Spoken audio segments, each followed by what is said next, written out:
Hi guys, a very good evening. I am Dr. Anjali Gupta, going to have a podcast on anger management. So I am with Mr. Om and Ms. Rupali. Last time I was with the one student and she was from BSc Nursing. Right now, both are the students from the master degree and have some issues going to discuss with us on anger.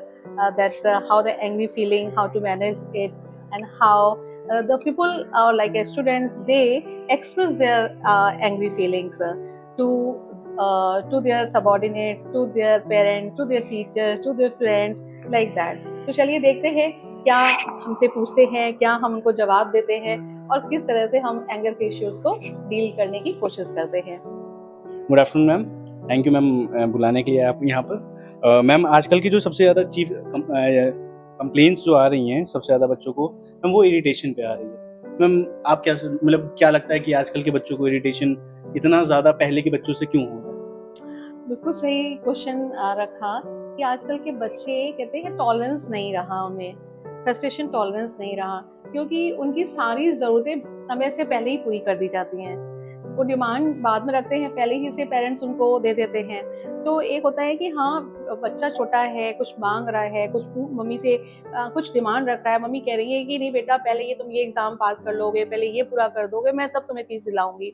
अब ऐसा नहीं है, अब दिलाना है तो दिलाना है, भले ही आप कैसे भी क्या कर रहे हो। तो जो फ्रस्ट्रेशन टॉलरेंस वाली टेंडेंसी होती है, पेशेंस वाली जो एक फीलिंग होती है जो बच्चों में डेवलप होती है, वो बच्चों में नहीं है। ये नंबर 1 एस्पेक्ट है। और नंबर दूसरा है, पता है आजकल बच्चे क्या देखते हैं, हर बच्चों के हाथों में मोबाइल होते हैं और मोबाइल में गेम्स होते हैं और बच्चों के कार्टून गेम्स होते हैं और बड़ों के भी अपने अपने तरह के गेम्स होते हैं। और गेम्स में अधिकतर क्या दिखाया जाता है, या तो वायलेंस मूवीज होगी या वायलेंस के गेम्स भी, जो बच्चों वाले कार्टून गेम्स होते हैं उसमें वायलेंस है, उसमें भी फाइटिंग है, मम्मी पापा लड़ रहे हैं तो कहीं से भाई बहन लड़ रहे हैं तो कहीं फ्रेंड्स लड़ रहे हैं, लड़ाई है, धूम धड़ाका है। तो बच्चों को क्या आएगा, अच्छा लड़ाई करने से ही चीजें पूरी होती हैं। अच्छा इरिटेट होकर के बच्चा माँ से बोल रहा है तो माँ उसकी बातों को सुन रही है। बच्चा प्यार से बोल रहा है मम्मा मम्मा, मम्मा सुनी नहीं रही, क्या है मम्मा, सुनती क्यों नहीं हो, तुरंत ही माँ एकदम कि हाँ क्या है बेटा, है ना। तो ऐसी आप अपने फ्रेंड से बात कर रहे हैं, फ्रेंड से पीसफुली कह रहे हैं अरे एक नोट्स मुझे दे दो प्लीज, मुझे एक बुक दे दो, या प्लीज मुझे ये दे दो, फ्रेंड सुन ही नहीं रहा। जहाँ आप इरिटेट होकर के बोलोगे क्या है ओम, क्या है, क्यों एंग्री हो रहे हो, तुरंत आपका जवाब वो तुरंत आपको देगा। तो शायद ये कुछ ऐसे चीजें हैं जिससे कि आजकल के बच्चों में इरिटेशन हो रहा है। तो एक ये कारण भी है, इसके अलावा भी कारण है। इसके अलावा भी कारण क्या है कि घर के जो पेरेंटिंग है उसमें मेन होता है कि मदर फादर आपस में झगड़ा कर रहे हैं, है ना। Father is very irritating type या mother is very irritating type. तो क्या है कि आपस में वो कहते हैं लर्निंग, है ना। So they are learning from the parents, कि जैसे पेरेंट्स वो बात कर रहे हैं, आपस में कम्युनिकेट कर रहे हैं, बच्चे भी वैसे ही सीख रहे हैं। तो वो जो अडॉप्टेशन है फ्रॉम द पेरेंट्स, तो ये भी एक उसका कारण हो सकता है। और इसके अलावा भी कि बच्चा डिप्रेशन में तो नहीं है, कहीं उसके साथ कोई बुलिंग हो रहा हो स्कूल में, कोई उसके साथ कोई एडजस्टमेंट माल एडजस्टमेंट जैसी कोई चीज़ हो रही हो, और वो उसको कोई समझने वाला ना हो, उसकी कोई बातों को समझ ना रहा हो। और अगर कोई बात, एक तो बात एक्सप्रेस नहीं करते हैं बच्चे, अगर एक्सप्रेस कर भी रहे हैं तो कह देते हैं छोड़ो, हो चुका, लेट गो करो। बट द बच्चा वो जो है, आप हो जो बहुत सेंसिटिव हो या चीज़ें आपको नहीं लेट गो कर पा रहे हो, तो भी आप क्या करोगे कि आपको लगेगा मुझे कोई समझने वाला नहीं है ना, तो कोई सुनने ही वाला नहीं है, कोई समझने ही वाला नहीं है, तो आपको फिर बहुत इरिटेशन होगा, बहुत तेज आपको गुस्सा आएगा। तो ये भी एक कारण हो सकता है। तो इन सारी कारणों को भी हमें समझना होगा। ये नहीं कि हर समय बच्चा रॉन्ग ही हो सकता है या वो रॉन्ग ही हो सकता है, जरूरी नहीं है रॉन्ग हो, सही हो सकता है, लेकिन वो उसका सैडनेस, उसका जो डिप्रेशन है, वो डिप्रेशन उसको एंग्री फीलिंग के रूप में वो एक्सप्रेस कर रहा है, रादर देन सेइंग कि I am feeling the emotional crisis. तो बच्चे को ये कहना नहीं आ रहा हो, आपको ये कहना नहीं आ रहा हो कि that I have some conflict with my colleagues, with my teachers, with my anyone, those who are around you, कहना नहीं आ रहा हो, इसलिए वो इरिटेशन उसको बार बार दिख रहा हो। ये भी एक कारण हो सकता है। और एक कारण और भी हो सकता है कि everyone wants their own value, respect, आप भी को भी रेस्पेक्ट चाहिए, even though you are like a student but you also need your respect. और वो रेस्पेक्ट आपको अगर नहीं मिल रही है, वो वैल्यू नहीं मिल रही है, so you are not getting that value, तो आपको क्या होगा कि आपकी सेल्फ रेस्पेक्ट को कहीं चोट पहुंच रही है, यू आर गेटिंग हर्ट, सो आप कहीं ना कहीं तो उसको निकालोगे ना, इरिटेटेड हो जाते हैं। यू विल गेट इरिटेट, तो आप प्यार से बात नहीं करोगे, आप इरिटेट होकर के जवाब दोगे। तो ये सारे फैक्टर्स हो सकते हैं इरिटेशन के। Yes ma'am. तो आई थिंक सो कि आपको सही लगा होगा। Yes ma'am. Good evening ma'am. Ma'am मेरा ये क्वेश्चन था कि जैसे कभी कभी हमें समझ नहीं आता है, हम कभी कभी समझ नहीं पाते हैं कि मतलब लोग गुस्सा है तो मतलब वो एक्सप्रेस नहीं कर पाते हैं कभी कभी, या फिर उनका एक्सप्रेशन हमें नहीं समझ में आता है। तो कभी जैसे लोग सरकास्टिक हो जाते हैं और वो एक पार्ट होता है उनके गुस्से का, पर हम नहीं समझ पाते हैं उसे। तो मैम क्या वो एक गुस्से का पार्ट है? हाँ, यदि गुस्सा एक सामान्य इमोशन है, और इस सामान्य इमोशन को गुस्से को किस तरह से एक्सप्रेस करना चाहिए। तो कुछ लोग होते हैं गुस्से को चिल्लाकर एक्सप्रेस करते हैं, वो गुस्साया तो कहते हैं शाउटिंग, है ना, शाउट करने का तरीका। तो हम ये समझते हैं जो चिल्ला रहा है वो गुस्सा, उसको केवल वो गुस्सा है। और किसी तरह से अगर गुस्सा कर रहे हैं तो वो गुस्सा नहीं समझ में आ रहा है। लेकिन कुछ लोग एकदम चुप हो जाते हैं, एकदम शांत हो जाते हैं, साइलेंस में चले जाते हैं। तो ऐसा लगता है साइलेंस में चले गए तो क्या मेडिटेशन कर रहे हैं क्या। कभी कभी ऐसे ही होता है फैमिली में, Yes, एकदम ma'am. दूसरे रूम पे चले गए, and they are not speaking, they are not talking, and absolutely like a separated from everyone, and they became very silent. तो समझ में नहीं आता है दे आर एंग्री और दे आर लाइक अ मौन की स्थिति में पहुंच गए।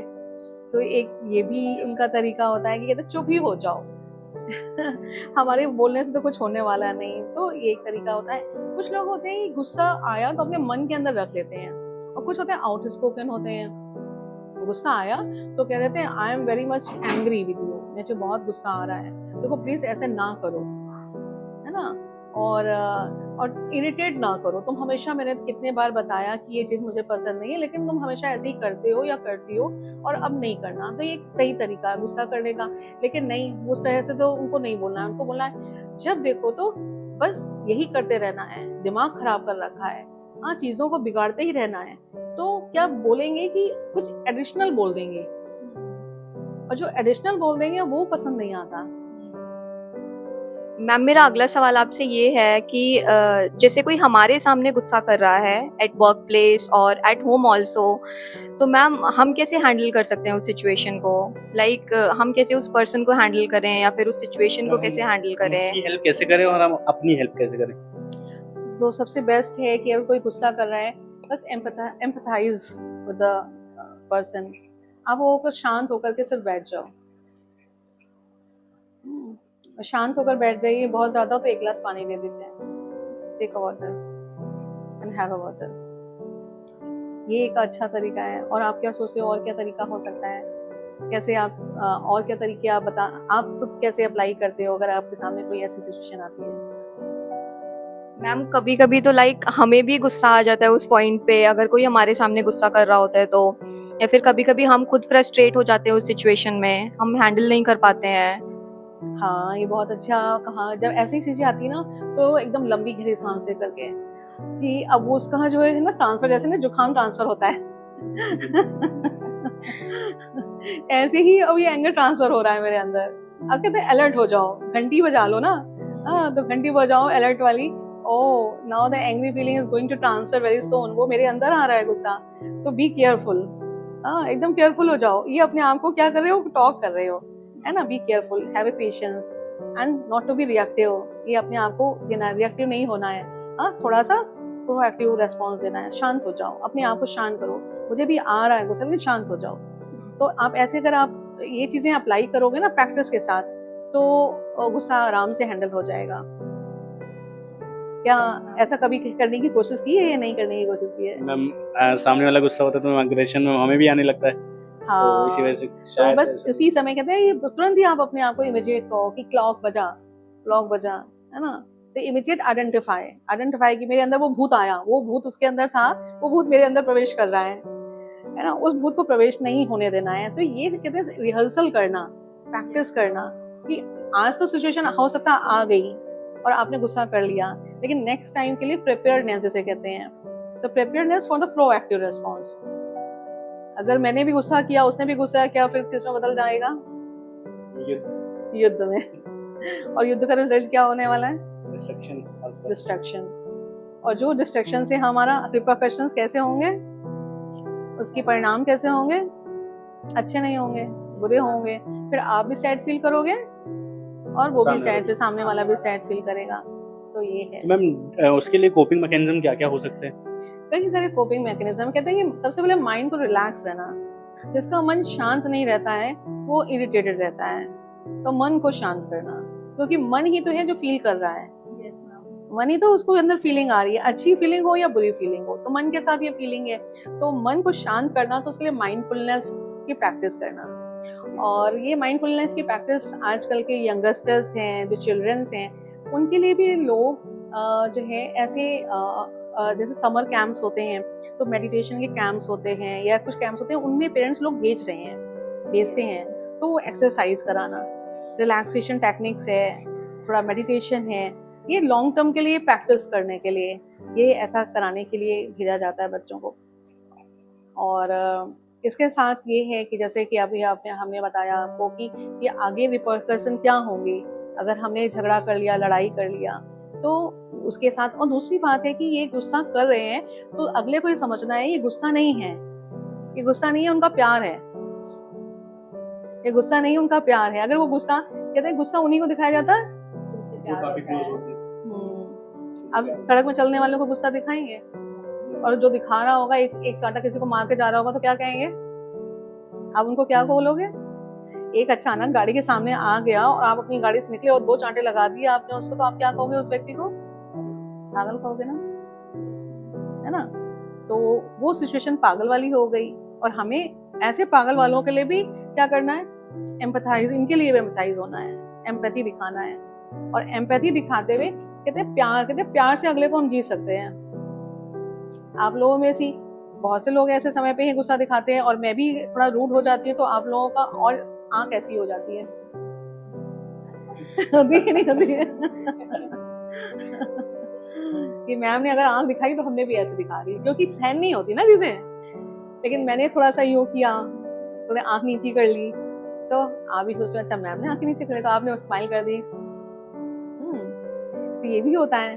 और एक होता है ना कि जैसे थेरापेटिक अलायंस, जैसे ना प्यार से आपने ऐसे करके टच कर लिया, तो हो सकता है आप एकदम से मेरा हाथ फेंक दो, छुड़ा दोगे, मत छुओ मुझे। लेकिन कुछ समय के बाद ना जब एंग्री फीलिंग कम होगी तो आप सबसे पहले मेरे पास ही आओगे कि ये मैम ने ना मुझे हाँ उस समय पे ऐसे करके ऐसे किया। तो ये थेरापेटिक टच है ना, थेरापेटिक टच। बहुत गुस्सा है फिर भी आपने ऐसे करके ऐसे कहा, कोई बात नहीं बेटा, यूं करके। तो ऐसे भी आप गुस्से को, एक जो गुस्से में है उसको कर सकते हैं, शांत कर सकते हैं। लेकिन बहुत एक्सट्रीम एक गुस्सा होता है, तो ऐसे समय पे आप कमरे से बाहर ही निकल जाओ, गुस्सा कर लेने दो। ना ही वो सुनने के मूड में है और ना ही आप उसके सुन सकते हो। बेहतर है कि मूव आउट। तो जैसा कि हम सभी ने यहाँ पर आकर एंगर मैनेजमेंट के बारे में डिस्कस किया, और हमारे साथ ओम और रूपाली 2 लोग आए हुए थे, और ये स्टूडेंट्स हैं, और इनके सामने भी बहुत सारी समस्याएं आती हैं जो उन्होंने अपनी प्रैक्टिकल एक्सपीरियंसेस के साथ कुछ प्रश्न रखे और हमने उनका जवाब दिया। और उसमें आपको बहुत सारी जानकारी मिली होगी कि एंगर को आप कैसे एक्सप्रेस कर सकते हैं। तो जैसे 3-4 टिप्स हम आपको लास्ट में बताना चाहेंगे कि अगर आपको बहुत गुस्सा आ रहा है तो आप एक्सेप्ट करिए कि I am feeling angry, but very soon I am going to overcome my angry feeling. Number 1, Number 2, have it breathing. Number 3, counting numbers. Number 4, like relax yourself. And number 5, that I have not to be impulsive and reactive, I have to be proactive. और ये practice इसके लिए चाहिए होती है, जिसमें mindfulness, meditation, relaxation आदि आदि जैसे। तो ये अगर आपको मेरा आज का ये टॉक अगर पसंद आया होगा तो ज़रूर से ज़रूर सब्सक्राइब करें, दूसरे को लोगों को शेयर करें। और आपके कोई भी क्वेश्चंस हो सकते हैं तो आप चैट बॉक्स में उन क्वेश्चंस को भी डाल सकते हैं, ताकि हम नेक्स्ट सेशंस में उन क्वेश्चंस को लाकर हम आपके सामने दोबारा फिर इसी प्लेटफॉर्म पर आपसे रूबरू करेंगे, बातचीत करेंगे और आपको आपकी परेशानियों का हल करने का तरीका बताएंगे। इसी साथ मैं डॉक्टर अंजलि गुप्ता आप सभी को नमस्कार करती हूँ और धन्यवाद।